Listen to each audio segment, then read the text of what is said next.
Voici le dernier volet de notre exploration des prix littéraires SF américains. Les femmes ont réussi, avec brio, à se faire une place dans ce milieu. Jetons un coup d'œil aux plus connus, Soutien aux Frangines, et c'est parti. Les prix Nebula, Locus et Hugo ont progressivement reconnu et célébré le travail d'autrices talentueuses, permettant aux femmes de se tailler une place centrale dans le domaine de la science-fiction, longtemps dominé par des auteurs masculins. Ursula K. Le Guin est l'une des figures les plus marquantes de la science-fiction et a remporté plusieurs prix Hugo, Nebula et Locus en abordant des thèmes de genre, de sexualité et de justice sociale. Le Guin a ouvert la voie aux autrices en utilisant l'ASF pour explorer des questions de diversité et de différence, que ce soit à travers des sociétés extraterrestres ou des utopies. Octavia Butler est l'une des premières autrices afro-américaines de science-fiction à avoir reçu une reconnaissance internationale. Elle a remporté notamment les prix Hugo et Nebula. Ses œuvres telles que The Parable of the Sower 1993 et Kindred en 1979 sont des explorations profondes des thèmes de l'oppression, de la résilience et du pouvoir, souvent dans des contextes dystopiques. Avec Bloodchild, une nouvelle qui a remporté les prix Hugo, Nebula et Locus, Butler aborde les questions de dépendance, de consentement et d'équité au sein d'une société extraterrestre. Butler a inspiré de nombreuses autrices de science-fiction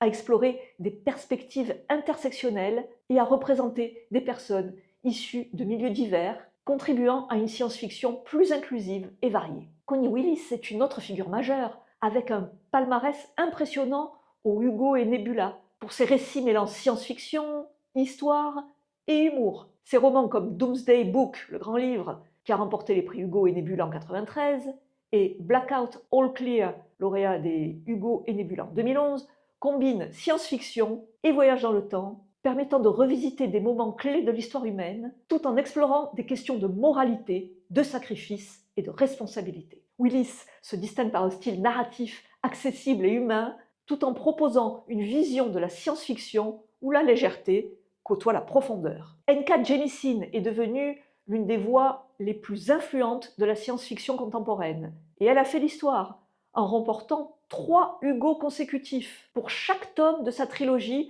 The Broken Earth, la Terre fracturée, entre 2016 et 2018. Cette trilogie, qui explore un monde dévasté par des cataclysmes naturels, traite de thèmes tels que l'oppression, la discrimination et la lutte pour la survie dans un monde hostile. Avec son style novateur et sa narration immersive, Jemisin a bouleversé le genre, encourageant davantage d'autrices et d'auteurs issus de la diversité à explorer leurs propres histoires. Ann Leckie s'est imposée sur la scène de la science-fiction avec son roman Ancillary Justice, la justice de l'ancillaire, qui a remporté les prix Hugo, Nebula et Locus en 2014.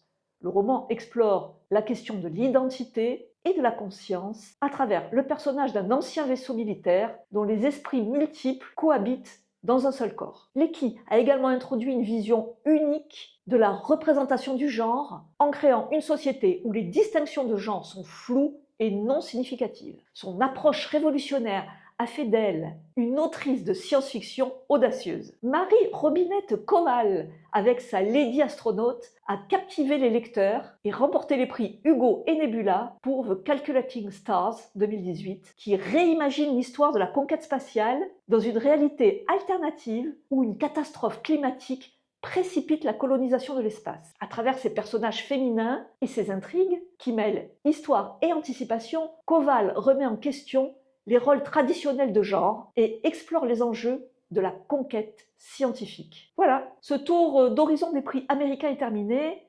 On s'attaquera aussi aux prix européens. En attendant, pouce en haut, commentaire en bas, abonnez-vous, rabonnez-vous. Et n'oubliez pas, la littérature SF, c'est un piège. I'll make you move like your boots are on.